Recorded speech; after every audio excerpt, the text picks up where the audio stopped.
புதிதாக மதமாற்றம் மதம் மாறி இருக்கிற ஒருவர் அந்த மதத்திலேயே ஊறி இருக்கிறவரை விட ரொம்ப ஆர்வமாகவும் தீவிரமாகவும் இருப்பார். ஆமாம், நம்ம நிறைய பார்த்துருக்கோம். அந்த மாதிரி ஆயிட்டாங்க இப்போ வந்திருக்கிற இவர்களெல்லாம். இவங்கெல்லாம் தாங்கி பிடிக்கிறதும் தூக்கி பிடிக்கிறதும் இந்த புது ஆட்சியை. எம்ஜிஆர் என்ன பண்ணார்? கலைஞரை தீய சக்தின்னு சொன்னார். சொல்லிட்டு கூட இருக்கவங்களெல்லாம் முதல்ல குறை சொன்னார். அதுக்கப்புறம் கலைஞரை தனிமைப்படுத்தணுன்றதுக்காக கூட இருப்பவர்கள் இங்கே வரலாம், என்னோட வரலாம், கலைஞர் மட்டுமே தீயவர், மற்றவர்களெல்லாம் நாங்கள் விசாரணை நடத்தி அதுக்கப்புறம் அவர்கள் சரியா இல்லையான்னு பார்த்துட்டு எடுத்துக்குவோம் அப்படின்லாம் சொன்னார் எம்ஜிஆர். ஒரு அரசியல் கட்சி நீங்கள் நடத்தும் பொழுது நீங்கள் இந்த அளவுக்கு பாலையும் நீரையும் நான் பிரிக்கிற அன்னப்பறவை மாதிரி நான் இருப்பேன் அப்படின்னு நீங்கள் ஒரு உயர் கொள்கை, ஒரு உயர்ந்த நிலையை எடுத்து நீங்கள் அரசியல் பண்ணிங்கன்னா, ஆட்சிக்கு வரக்கூடிய அரசியலா, ஆட்சியை தக்க வைத்துக் கொள்ளுகிற அரசியலா, உள்ளூர்களில் அங்கங்கே இருக்கக்கூடிய பகுதிகளில் மாவட்டங்களில் கட்சியை வலுப்படுத்தும் முயற்சியா, இதெல்லாம் தெரியாது. 50 வருஷம் முன்னாடி எம்ஜிஆர் இதெல்லாம் பண்ணிட்டார். இதே குற்றச்சாட்டுகள், இதே சந்தேகங்கள், இதே சஞ்சலம் எல்லாம் எம்ஜிஆர் மேலே வைக்கப்பட்டுச்சு. அப்போது காமராஜர் தான் சொன்னார், ரெண்டும் ஒரே குட்டையில் ஊறிய மட்டை அப்படின்னு. திருவத்திபுரம்னு வேலூர் பக்கத்தில் ஒரு ஊர். அங்கே அவர் சொன்ன ரொம்ப பிரபலமான திமுகவும் அதிமுகவும் ஒரே குட்டையில் ஊறிய இரு மட்டைகள் அப்படின்னு சொன்னார். இது எந்த கட்சியை குறை சொல்லி, பஸ் முதலாளிகளுடைய கட்சி, நிலச்சுவாந்தாரர்களுடைய கட்சி என்று சொல்லி காங்கிரஸை வீழ்த்தி ஆட்சிக்கு வந்ததோ அதற்கு எந்த வகையிலும் சளைத்த ஒரு கட்சி இல்லை என்ற அளவுக்கு வந்துருச்சு. இன்னைக்கு அவர்களுடைய எதிர்காலத்தை கருதி வருகிறார்கள். அங்கே அது அற்ற குளத்து அருநீர் பறவை மாதிரி ஆயிடுச்சு. அந்த குளத்தில் தண்ணீர் வற்றி விட்டது. அந்த குளத்தில் தண்ணீர் ஊறாதேனோ வராது, அந்த குளம் நிரம்பாது அப்படின்ற ஒரு முடிவுக்கு வந்து விட்டார்கள். சில இடங்கள்லேருந்து வரக்கூடிய தகவல்கள் நம்பிக்கை அளிக்கின்ற தகவல்களாக இருக்கின்றன. அதாவது பத்திரப்பதிவுத்துறை, சென்னை மாநகர வளர்ச்சி குழுமம், மெட்ரோபால் சிஎம்டிஏ, இந்த மாதிரி இடங்களில் பெரிய அளவில் லஞ்சம் இன்னும் நடமாடலை, முன்ன மாதிரிலாம் இல்லை.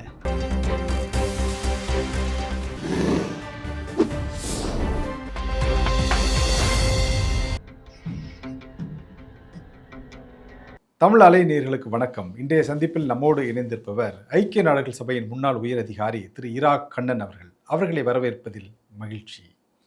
வணக்கம் சார். வணக்கம் ரமணி. வணக்கம் சார். கடந்த ஆண்டு தேர்தல்கள்லாம் தேர்தல் வந்துச்சுன்னா, தேர்தல் முடிந்த பிறகு வெற்றி பெற்றவங்கள் ஆட்சி அமைப்பதும், தோல்வி அடைந்தவர்கள் எதிர்கட்சியாகவோ இல்லை எதிராகவோ உட்கார்ந்துருக்கக்கூடிய நிகழ்வுகள் ஒரு சாதாரண சம்பவம் மாதிரி நடந்து முடிஞ்சிடும்.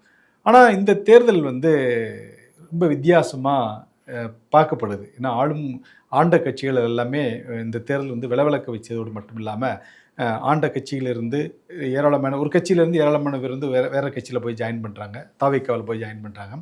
அதே மாதிரி ஒரு இன்டாக்டான கூட்டணின்னு கருதப்பட்ட திமுக கூட்டணியில் இருந்தவங்களும் அந்த கூட்டணியிலேருந்து போய் தாவேக்காவில் போய் இணைகிறதெல்லாம் பார்க்க முடியுது. இது நாள்தோறும் நடக்கக்கூடிய ஒரு நிகழ்வு மாதிரி ஆகிப்போச்சு. தேர்தல் முடிந்து கிட்டத்தட்ட 40-45 நாட்கள் ஆனாலும் இன்னும் அந்த தேர்தல் ஒட்டியான நிகழ்வுகள் தான் பேசப்படுது. இது எப்படி பார்க்குறீங்க சார்? மழை விட்டும் தூவான விடலை அப்படி தான் பார்க்கணும். ஏன்னா ஒரு அறுதி பெரும்பான்மை நம்ம மக்கள் முதன்முறையாக தரலை. 52 ஒரு தடவை அப்படி பண்ணாங்க. அதற்கு பிறகு இந்த முறை உங்களுக்கு 2006 அந்த மாதிரி ஒரு நிகழ்வு இருந்துச்சு. ஆனால் கூட்டணி ரீதியாக ஒரு அறுதி பெரும்பான்மையை திராவிட முன்னேற்ற கழகம் பெற்றிருந்தது.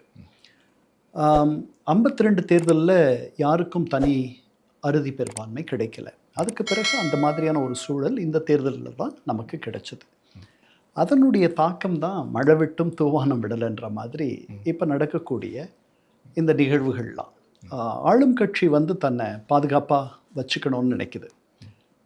தனக்கு உண்மையிலேயே தோழமை கட்சிகளாக இருப்பவர்கள், ஏன்னா அவங்களுடைய தோழமை கட்சிகள்ன்ட்டு யாருமே கிடையாது. வந்திருக்க அத்தனை பேருமே முன்னாடி வேற ஒரு முகாமில் இருந்தவங்க. அவங்க முழுமையாக தொடக்கத்தில் என்ன சொல்ல போனால் விடுதலை சிறுத்தைகள் ஆகட்டும், அல்லது இடது கம்யூனிஸ்டுகள் ஆகட்டும், ஏன் முஸ்லீம் லீக் கூட என்ன சொன்னாங்க, நாங்கள் அந்த கூட்டணியில் தான் இருக்கோம், இப்போ ஆதரவு கொடுத்துருக்கோம் அப்படி. ஆதரவு மட்டும் இங்கே தரோம் அப்படின்ட்டு, எங்கள் மனசெல்லாம் அங்கே தான் இருக்குது, உடம்பு தான் இங்கே இருக்குன்ற மாதிரிலாம் சொன்னாங்க. அதனால் இது வந்து ஒரு ஒரு திருசங்கு சொர்க்க நிலையில் இந்த ஆட்சி இருந்த மாதிரி தொடக்கத்தில் இருந்துச்சு. இப்போ கூட முழுமையாக இன்றைக்கி நடந்த தாவேகா, இன்றைக்கி நடக்க போகிற தாவேகா கூட்டணி கட்சிகளுடைய அல்லது ஆதரவு கட்சிகளுடைய சந்திப்பில் கூட இடதுசாரிகள் மட்டும் அதில் நாங்கள் கலந்துக்கல. ஏன்னா நாங்கள் உங்கள் கூட்டணியில் இல்லை, வெளியிலிருந்து உங்களுக்கு ஆதரவு மட்டும் தான் தரோன்றாங்க. இந்த காரணங்களால் தாவேகா என்ன நினைக்குது, தங்களுக்கே அறுதி பெரும்பான்மை கிடைக்கிற ஒரு ஏற்பாட்டை பண்ணிக்கிட்டா என்ன, நம்ம இன்னும் ஒரு 5 வருஷம் ஆளணும், 50 நாள் தான் முடிஞ்சிருக்கு, இன்னும் ரொம்ப நீண்ட காலம் அவர்கள் ஆள வேண்டும், பெரிய திட்டங்களே வைத்திருக்கலாம், தங்களை ஸ்திரப்படுத்திக்கணும்னு நினைக்கலாம். இவ்வளவும் இருக்கும் பொழுது அப்போ தங்களுக்கு 107 இடம் இருக்குது, இன்னும் அவர்களுக்கு ஒரு 18 இடங்கள் தேவை.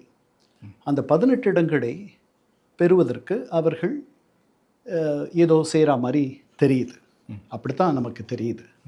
ஏன்னா பல அதிமுகவை சேர்ந்தவர்கள் 6 சட்டமன்ற உறுப்பினர்கள் இதுவரைக்கும் 6 பேர் எம்எல்ஏ விலகிட்டாங்க.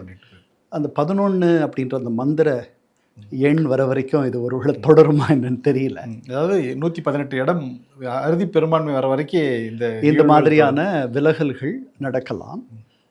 இது அவர்கள் பண்ண வேண்டாம்னு நான் நினைக்கிறேன். தவைக்க அதை பண்ண வேண்டிய அவசியம் இல்லை. ஏன்னா இந்த ஆட்சி வந்து தோழமை கட்சிகள் மனதார இவர்களை ஆதரிக்கிறார்களா அப்படின்ற அந்த இடத்தை விட்டு நகர்ந்துருச்சு. ஏன்னா இன்றைக்கி பார்த்தீங்கன்னா வேறு முகாமிலிருந்து இங்கே வந்தவர்கள் ஆங்கிலத்தில் ஜீல் ஆஃப் த கன்வெர்ட்னு சொல்லுவாங்க. புதிதாக மதம் மாறி இருக்கிற ஒருவர் அந்த மதத்திலேயே ஊறி இருக்கிறவரை விட ரொம்ப ஆர்வமாகவும் தீவிரமாகவும் இருப்பார். ஆமாம், நம்ம நிறைய பார்த்துருக்கோம். அந்த மாதிரி ஆயிட்டாங்க இப்போ வந்திருக்கிற இவர்களெல்லாம். இவங்கெல்லாம் தாங்கி பிடிக்கிறதும் தூக்கி பிடிக்கிறதும் இந்த புது ஆட்சியை. அதனால் இந்த ஆட்சி கவிழும்.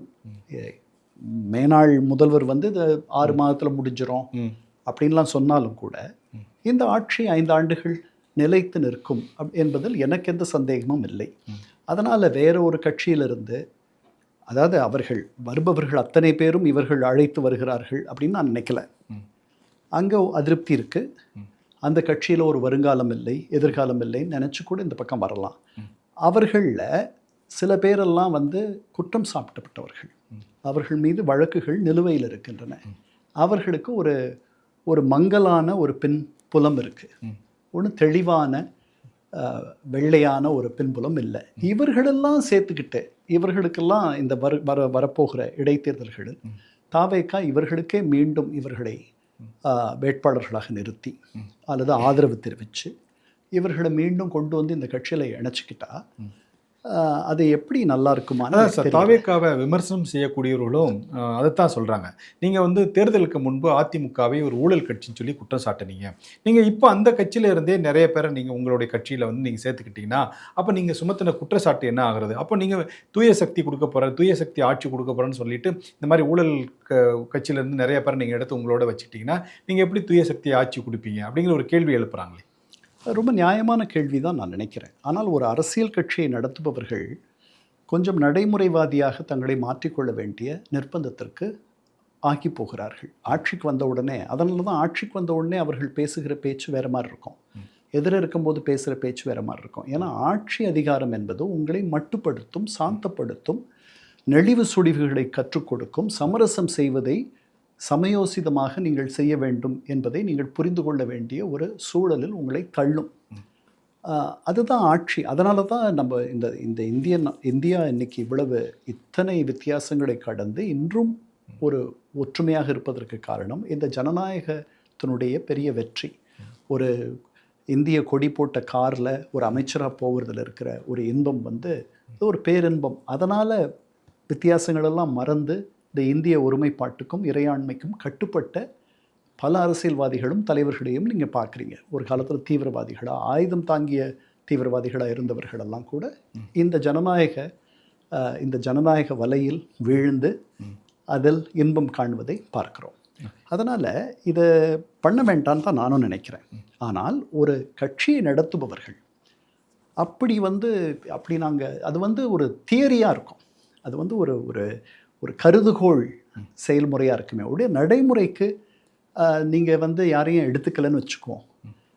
சில பேர் நல்லவர்கள் கூட வரலாம். யார் முடிவு பண்ணுறது அவங்க நல்லவங்களா இல்லையான்ட்டு? எனக்கு தெரிஞ்சு நீங்களோ அல்லது நானோ அந்த இடத்துல இருந்தோம்னா நம்ம என்ன பண்ணுவோம், உங்கள் வழக்குகள்லாம் நிலுவையில் இருக்குது, அதெல்லாம் முடிஞ்சு நீங்கள் உங்கள் மேலே குற்றம் இல்லைன்ட்டு நிரூபணம் ஆன பிறகு நீங்கள் வாங்கன்னு சொல்லலாம். அதுக்கெல்லாம் எவ்வளோ வருஷம் ஆகும்னு தெரியாது. அதனால் இது வந்து ஒரு தர்ம சங்கடமான சூழல்.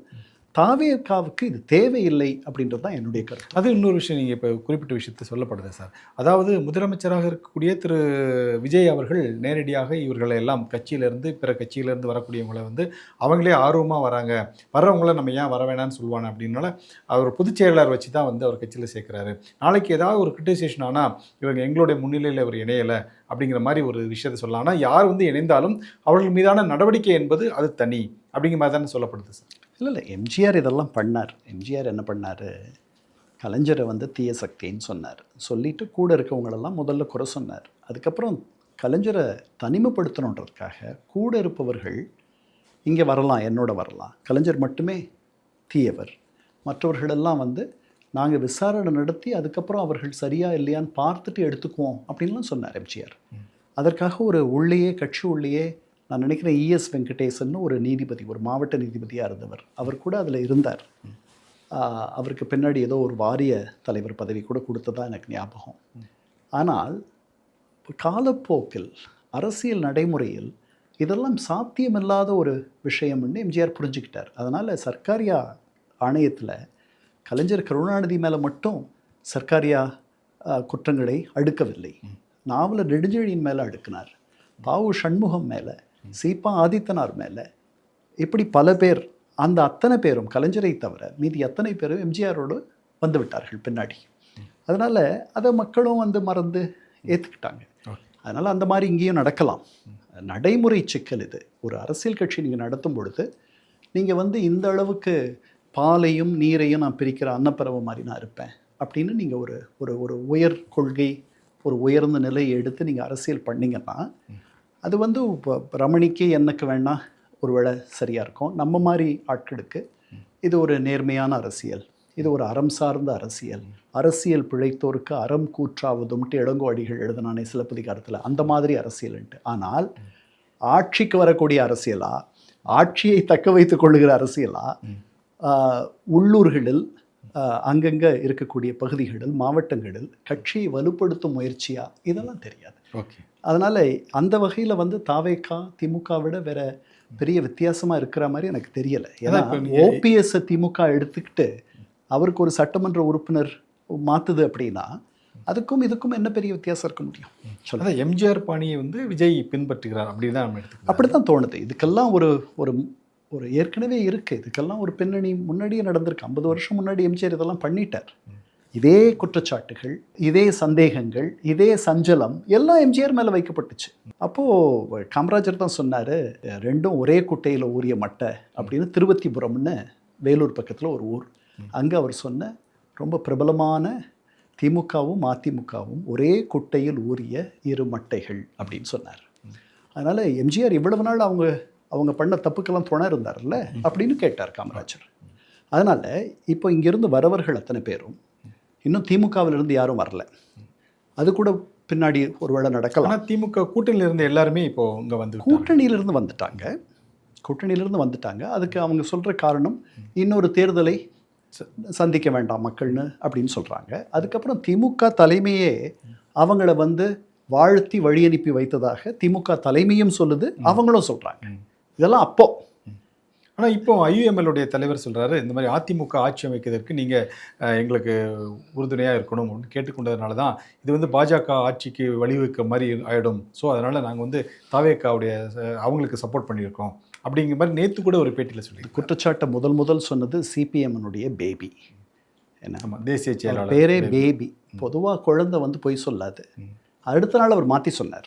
இப்படி சொல்லிட்டு இது நடந்துச்சு, எங்களை கேட்டாங்க, நாங்கள் உடனே இது சரியில்லை, முறையில்லை, மக்கள் தீர்ப்பை மாற்றி எழுதுவதற்கான முயற்சி இது, நாங்கள் இதுக்கு சம்மதிக்கலை அப்படின்ட்டு வியாழன் அடுத்த நாள் வெள்ளி தான் வந்து ஆளுநர் அழைத்தார் இவங்களை. 7ஆம் தேதியோ 8ஆம் தேதியோ அழைச்சார், இல்லை 10ஆம் தேதியோ அழைச்சார்.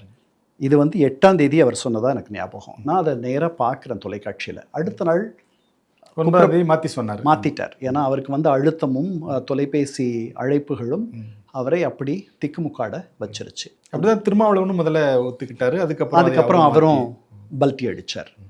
இப்போது ஐயுஎம்எல் சொல்லியிருக்காங்க, இவங்க வந்து முழுசாக விடுதலையாகி வந்துட்டாங்கன்னு நினைக்கிறேன். அதனால் இவர் பேராசிரியர் காதர் மொஹிதீன் அவர் மாற்றி சொல்வதற்கு வாய்ப்புகள் குறைச்சல்னு நான் நினைக்கிறேன். Okay sir. இப்போது கடந்த ஆட்சியில் திமுக ஆட்சி அமைச்ச போது சொன்ன விஷயம் என்னென்னா, மீண்டும் நாங்கள் தான் ஆட்சி அமைக்க போகிறோம், திராவிட மாடல் 2.0 தான் அடுத்து ஆட்சி அமைக்கணும். ஆனால் இன்றைக்கி இந்த தோல்விக்கு பிறகு திமுகவினுடைய கட்டமைப்பையே சீரமைக்கணும் அப்படிங்கிற மாதிரி ஒரு குழு அமைச்சிருக்கிறாங்க. அதாவது கடந்த மாதம் வரைக்கும் ஆளுங்கட்சியாக இருந்தவர்கள், ஒரு இன்டாக்டாக இருந்தவங்க, இந்த மாதிரி அடுத்து நம்ம தான் ஆட்சி அமைக்க போகிறோம்னு ஒரு வலிமையான நம்பிக்கையோடு இருந்தவங்க இன்றைக்கி கட்சியே சீரமைக்கணும் அப்படிங்கிற ஒரு நிலைக்கு ஏன் தள்ளப்பட்டாங்க சார்? கட்சி ரொம்ப மக்களிடமிருந்து விலகி போயிடுச்சு. கட்சி ஒரே மாதத்துலையா? இல்லை, ரொம்ப நாளாக அது நடந்துகிட்ருக்கு. அதற்கு பெரிய எதிர்ப்பு இல்லைன்றதுனால அது வந்து இவ்வளவு நாள் ஜீவிச்சிட்டு இருந்துச்சு, சுவாசிச்சுட்டு இருந்துச்சு, அதுக்கு உயிர்ப்பு இருந்துச்சு. அது வந்து அந்த போட்டியில் வெற்றி பெறாததுக்கு போனதற்கு காரணம் புதிதாக ஒரு எதிர்ப்பு வந்தது. அந்த எதிர்ப்பு ஒரு நல்ல மாற்றாக பல பேருக்கு தெரிஞ்சது. 1,78,00,000 72 லட்சம் மக்களுக்கு அது நல்ல மாற்று. இது ஒரு புது கடையாக இருக்குது. இந்த கடையில் தான் நம்ம இந்த 2 கடையில் நாம் ஒரு 60-80 ஆண்டுகளாக வாங்கிட்டு இருக்கோம். இந்த புது கடையில் வாங்கி பார்ப்போமேன்ட்டு அவங்க திரும்பி இந்த பக்கம் வந்துட்டாங்க. கட்சியினுடைய தலைவர்கள், கட்சியினுடைய 2ஆம் கட்ட தலைவர்கள், மாவட்ட தலைவர்கள், கட்சியினுடைய நிர்வாகிகள் மக்களிடமிருந்து அந்நியப்பட்டு போய்விட்டார்கள். இது வந்து எந்த கட்சியை குறை சொல்லி பஸ் முதலாளிகளினுடைய கட்சி, நிலச்சுவாந்தாரர்களுடைய கட்சி என்று சொல்லி காங்கிரஸை வீழ்த்தி ஆட்சிக்கு வந்ததோ அதற்கு எந்த வகையிலும் சளைத்த ஒரு கட்சி இல்லை என்ற அளவுக்கு வந்துருச்சு. இன்னைக்கு மிகப்பெரிய மதுபான ஆலைகள், பெரிய கல்வி சாலைகள், கம்பெனிகள், கப்பல், இப்படி நீக்கமர திராவிட முன்னேற்ற கழகத்தினுடைய நிர்வாகிகள் எல்லா இடத்துலையும் நிறைஞ்சிருக்காங்க. அதனால் மக்கள் அந்த கட்சி மக்கள்கிட்ட போகணும். திருப்பி ஒன்று எளிமையாகணும், தூய்மையாகணும், இளைஞர்களை தன்பால் ஈர்க்கணும், இளைஞர்களுக்கு ஒரு எதிர்காலம் இந்த கட்சியில் இருக்குன்றது புரிய வைக்கணும், பெண்களை இன்னும் அதிகமாக ஈர்க்கணும், ஆதி திராவிடர்களை அதை அணைச்சிக்கணும். இதெல்லாம் அது பண்ணுச்சுன்னா, இதெல்லாம் பண்ண முடியுமான்னு எனக்கு தெரியல. நான் முன்னாடி சொன்ன அதே நடைமுறை சிக்கல் தான். ஒரு கட்சி ஒரு குறிப்பிட்ட பாதையில் இவ்வளோ நாள் போயிட்டுருக்குன்னா திடீர்னு எப்படி மாறும்? ஒரு சின்னதாக அந்த காஸ்மெட்டிக்னு சொல்லுவாங்கல்ல, மேலோட்டமாக சில மாறுதல்களை வேணால் பண்ணலாம். ஒரு 20-25 ஆண்டுகளுக்கு முன்னாடி வரைக்கும் உங்களுக்கு துணை பொதுச் செயலாளர்களில் ஒரு பெண் இருக்கணுன்ற சட்ட விதி கிடையாது. ஒரு ஆதி திராவிடர் துணை பொதுச் செயலாளராக இருக்கணுன்ற சட்ட விதி கிடையாது. இதுவே காலத்தினுடைய மாற்றம். இதை இப்போ அவங்களுடைய 78 மாவட்ட செயலாளர்கள் இருக்காங்க. அந்த 78 மாவட்ட செயலாளர்கள் எனக்கு தெரிஞ்சு ஒரே ஒருத்தர் தான் ஆதி திராவிடர். அவங்க ஒரு 18% தமிழகத்தில் இருப்பவர்கள்.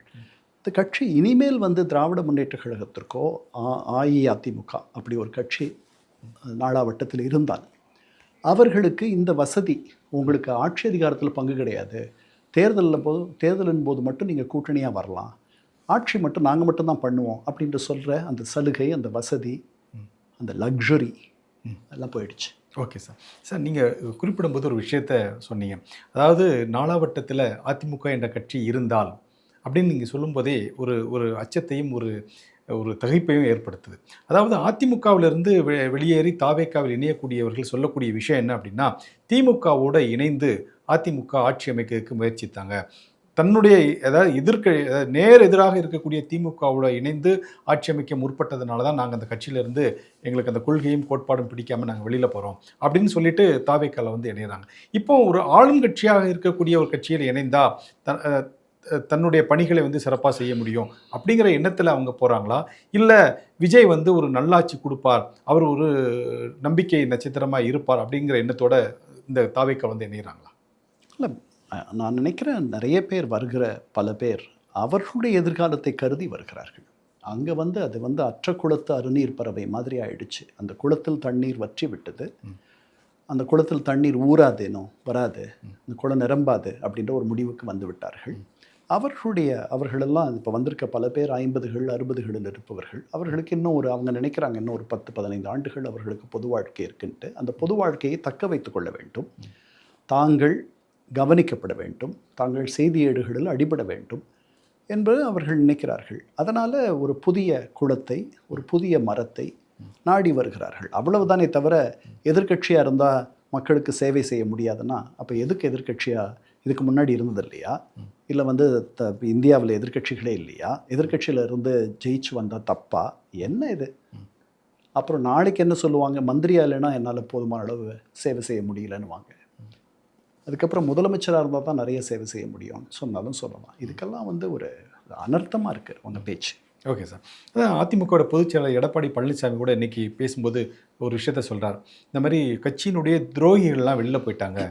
அதாவது அதிமுகவுடைய சிம்பலையும் கட்சியையும் பார்த்தா மக்கள் வாக்களித்தாங்களே தவிர இவர்களை பார்த்து வாக்களிக்கலை. ஸோ அதனால் இவங்க இந்த மாதிரி துரோகிகள் கட்சியை விட்டு போனதுனால கட்சிக்கு எந்த விதமான பாதிப்பும் இல்லை அப்படின்ற ஒரு அது தெரிஞ்சிடும்ல. அடுத்த தேர்தலில் இன்னும் தெளிவாக தெரிஞ்சிடும்ல. ஏன்னா எடப்பாடி வந்து ஒரு ஜெயலலிதா அம்மையார் மறைவுக்கு பிறகு அந்த கட்சியை ஒரு வகையில் கட்டி காப்பாற்றிய பெருமையும், அந்த கட்சியை பிளவுபட்டிருந்த அந்த கட்சியை பாஜக துணையோடு இணைத்த அந்த சாதுரியமும் அவருக்கு இருந்துச்சு. ஆனால் அப்போ கூட அவரால் டிடிவி தினகரனை உள்ளே எடுத்துகிட்டு வர முடியல. அவரும் விரும்பலை, அவங்களும் என்ன நினச்சாங்கன்னு தெரியல.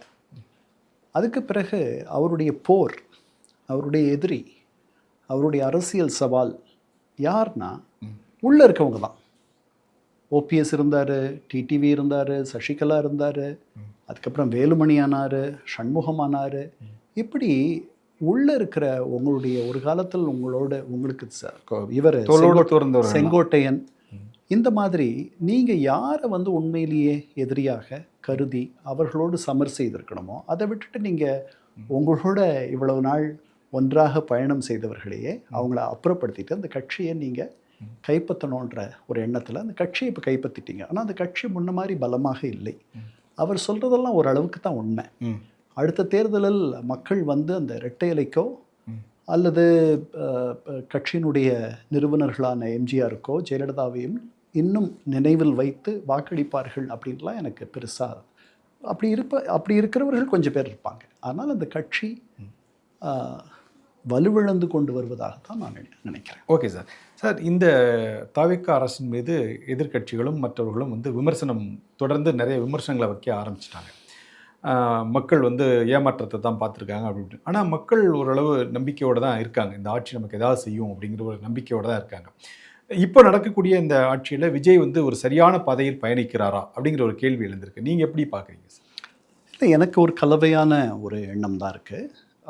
சில இடங்கள்லேருந்து வரக்கூடிய தகவல்கள் நம்பிக்கை அளிக்கின்ற தகவல்களாக இருக்கின்றன. அதாவது பத்திரப்பதிவுத்துறை, சென்னை மாநகர வளர்ச்சி குழுமம், மெட்ரோபால் சிஎம்டிஏ, இந்த மாதிரி இடங்களில் வந்து பெரிய அளவில் லஞ்சம் இன்னும் நடமாடலை, முன்ன மாதிரிலாம் இல்லை.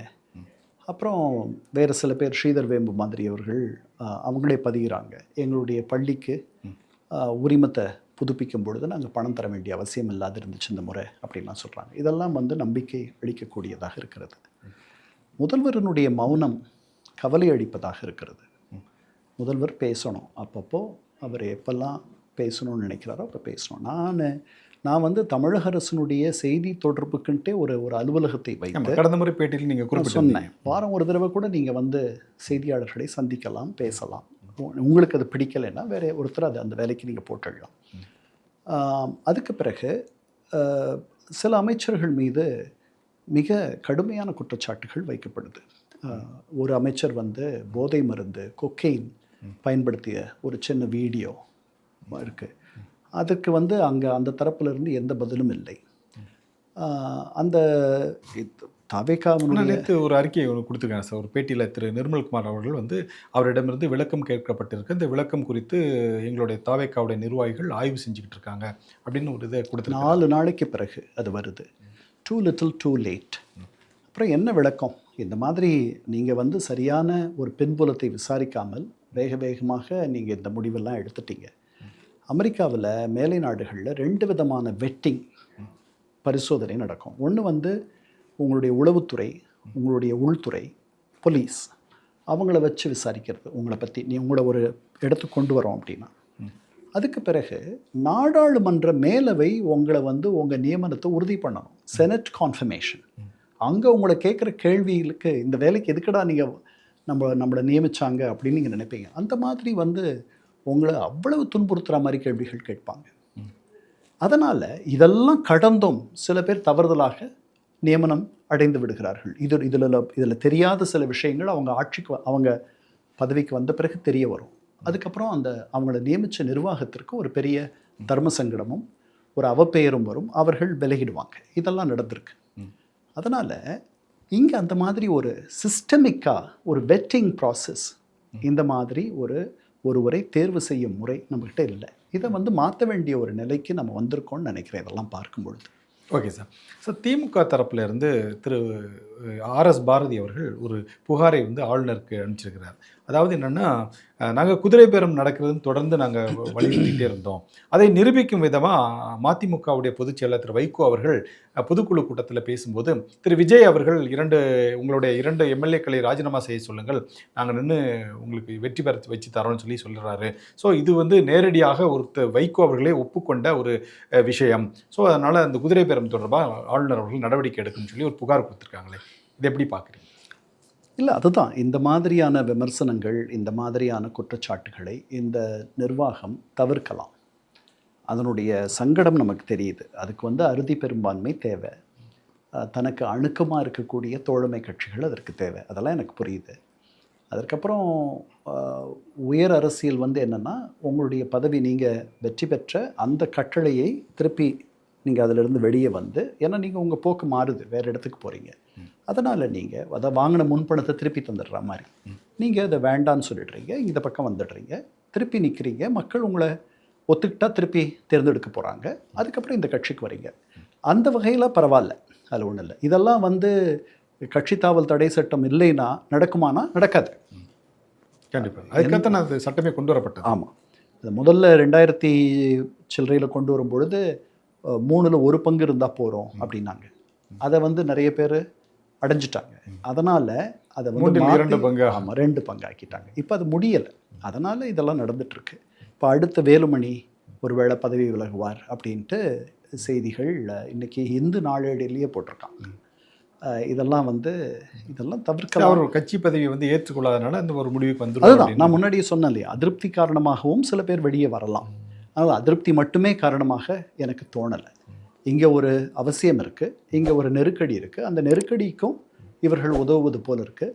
போக போக தான் பார்க்கணும். அதாவது ஒரு சீன பழமொழி உண்டு, we are living in interesting times. அப்படி தான் எனக்கு தோணுது. ஓகே சார், இதுவரைக்கும் தமிழக அரசியலுடைய நிகழ்வுகளையும் குறித்து ரொம்ப விளக்கமாக சொன்னீங்க சார். நன்றி, வணக்கம் சார்.